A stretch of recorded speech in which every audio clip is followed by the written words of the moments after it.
Hey yo l'équipe, ravi de vous retrouver aujourd'hui pour cette nouvelle vidéo et au programme du jour, on va voir ensemble donc l'évolution de mes Myrmecocystus placodops et vous allez voir que tout se passe bien. Alors je vous ai annoncé donc dans le titre notamment qu'il y avait une nouvelle naissance de citerne, vous allez voir que celle-ci a quelques petits problèmes malheureusement. Dans un premier temps, j'ai pensé que c'était tout simplement l'ouverture du cocon qui n'avait pas été faite correctement et du moins elle n'avait pas libéré au niveau des pattes. Vous allez voir plus tard dans les zooms que finalement je pense qu'il y a plutôt une malformation de celle-ci indirectement. Bon là c'est vraiment les premiers instants, vous la voyez elle est de côté déjà. Alors déjà là je me dis c'est bizarre parce que je ne voyais pas ses pattes attachées donc ça me semblait assez étrange. Ici à l'image on remarque également qu'il y a un très gros cocon où on voit une larve dépassée. Ben là aussi on a un problème en fait, c'est tout simplement, je suppose, les ouvrières qui, en ouvrant l'autre cocon, ont déchiré celui-ci, et par conséquent cette larve qui est en train de nymphoser justement, ben malheureusement elle se retrouve à nu, du moins une partie. Alors, personnellement, est-ce que ça pose problème? Pas vraiment, hein, vous le voyez, il y a un couvert de dingue, là ça va exploser d'ici peu de temps, donc tout se passe bien en soi chez ma petite fondation de Myrmecocystus placodops, mais je vous avoue que ça m'attriste un peu en fait de voir cette citerne, hein, cette troisième citerne donc dans cette colonie, qui est comme ça en PLS en fait. Alors, malheureusement je peux rien y faire, je peux pas ouvrir non plus pour dire de la prendre et voir ce qui se passe. Pour moi les pattes sont totalement déliées, je pense juste qu'il y a une malformation qui est là, qui est présente, et que par conséquent elle sait pas utiliser correctement ses pattes, et qui dit fourmi sans déplacement, sans rien, forcément voué à ne pas subsister quoi, donc à mon avis elles vont la sacrifier, ça m'étonne que ça n'a pas été fait, c'est qu'elles n'ont pas perçu son problème directement, parce que sinon elle aurait été sacrifiée, mais bon bref, on verra plus tard, de toute façon on va laisser les choses se faire et voilà quoi. C'est un peu moche, franchement pour le coup c'est un peu moche, mais bon. Après on sait que l'espèce c'est délicat, ici j'ai juste pas de chance, en fait la première citerne pour rappel est tombée dans son tube et s'est noyée dans son propre liquide, donc bon ça c'est un problème, sachant que ça arrive que des citernes se lâchent toutes seules, enfin vous le verrez en fin de vidéo d'ailleurs, celle-ci à l'image est tombée durant que je filmais, sans aucune pression, sans aucun stress, sans qu'il y ait quelque chose qui lui donne l'envie de partir ni de bouger, vous voyez l'idée? Donc voilà, c'est le risque on va dire aussi avec l'espèce, c'est que à tout moment ça tombe et il y a une petite catastrophe qui arrive. Mis à part ça, j'ai une reine en pleine santé, hein, vous le voyez, hein. Bon voilà c'est un peu la loterie ces espèces là. Qu'est-ce qui se passe réellement, pourquoi certaines ça marche pas, etc. Il faut savoir que c'est plutôt fragile de base. Hein.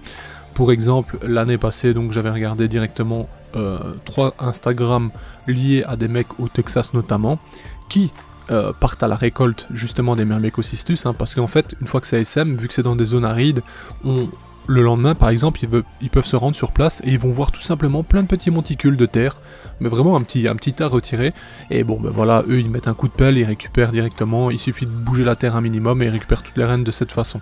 Il arrive par contre justement que chez Placodops elles soient 4, 5 voire 10 au même endroit, donc ici Placodops n'est même pas une question de pluviométrose, hein, c'est vraiment une espèce polygyne, donc elles fondent et elles peuvent vivre ensemble durant des milliers, j'allais dire des milliers d'années, mais j'exagère, mais durant quelques années, tout simplement en super colonie on va dire, même si ce n'est pas non plus une super colonie, c'est juste une colonie avec plusieurs reines, mais du coup vous imaginez bien que le nombre d'ouvrières de citernes et tout est ultra conséquent, bref.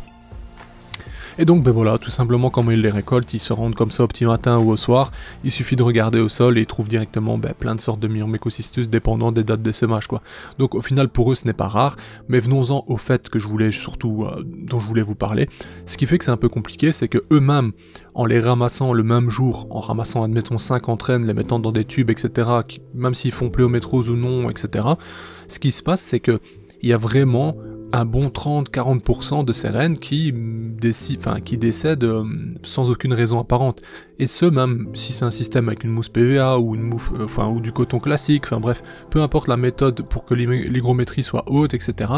Il y a quand même un très gros nombre, je vais dire un très gros pourcentage de décès chez ces espèces, du moins chez Myrmecocystus. Alors, j'ai pu l'observer chez eux avec des Placodops, des Mexicanus et d'autres plus petites, notamment je sais plus trop les noms, mais bref, plusieurs espèces un peu plus petites, et en fait, le mec faisait une sorte de suivi, tous les jours, tous les 2-3 jours, et il montrait, voilà, par exemple, ici, je sais pas moi, 10 jours plus tard, j'ai 12 mortes sur les 50 par exemple. Aucune raison apparente, etc. Et chez l'autre personne que j'ai regardé, c'était exactement la même chose. Il avait 7-8 mortes sur 50, alors que il se passait rien en fait. Qu'elles avaient la chaleur, qu'elles avaient tout ce qu'il fallait, donc voilà, il y a déjà un côté très random, on va dire, autour de cette espèce.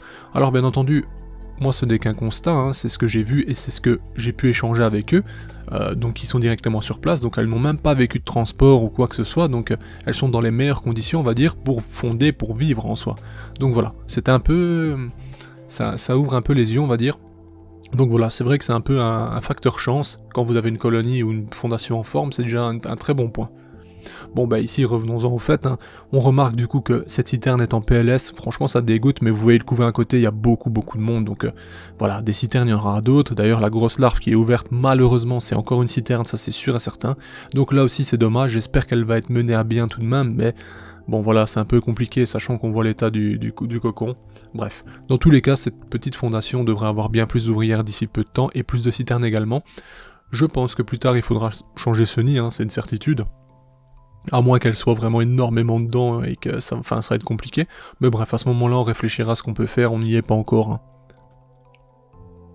Mis à part ça, vous voyez, hein, si vous êtes attentif, on remarquera que la physogastrie donc, de la citerne à votre droite, qui est donc gorgée de sirop de sucre bleu, varie. Hein. Donc par moment, elle est bien plus gonflée que à d'autres, c'est tout simplement parce qu'elle puise dans les réserves. Hein.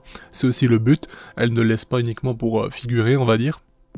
Et bien entendu, je les nourris de différentes façons, hein, que ce soit liquide, protéines, etc. Mais en ce moment, ça consomme beaucoup de ressources, hein, parce que, bon, après c'est une petite fondation, donc n'imaginez pas non plus des ressources conséquentes, mais je voulais dire par là qu'il y a un changement dans l'alimentation, et c'est dû au fait tout simplement qu'elles ont beaucoup de pontes en ce moment, notamment larves, de tous les stades. Donc c'est vrai que la reine met une cadence assez importante, et par conséquent, elle monte son ambition, quoi, la colonie va évoluer. Et donc par conséquent, il faut plus de nourriture. Bref, vous m'avez compris. Autrement, j'ai pas grand chose à dire, je voulais juste vous faire le suivi parce que c'est vrai que une naissance de citerne c'est plutôt sympa, ça fait plaisir, hein, j'aurais espéré pouvoir la colorer, mais là je parle un peu en mode j'ai déjà abandonné l'idée qu'elle va survivre, c'est un peu vrai, mais même si ça me fait mal un peu au cœur, on va pas se mentir, malheureusement je pense que voilà, ça fait 4 jours que je l'observe, je me rends compte qu'elle est toujours sur le côté, alors certes elle est nourrie etc, mais elle peut pas vivre comme ça, vous voyez bien quoi, c'est pas possible, donc voilà, tôt ou tard à mon avis elle sera amenée à disparaître, voilà, bref, on espère que d'autres citernes arrivent rapidement, que ce soit plus gai dans ce petit nid avec plus de coloration, hein. Enfin voilà. Sur ce, je vous remercie d'avoir regardé la vidéo, si ça vous plaît, n'hésitez pas à le manifester, hein. Vous avez différentes façons de m'aider, notamment en commentant, likant, en partageant, ce genre de choses, hein. Bref, vous connaissez la chanson bien entendu. Je vous dis à bientôt l'équipe pour de nouvelles vidéos. C'était le Gaulois, bye.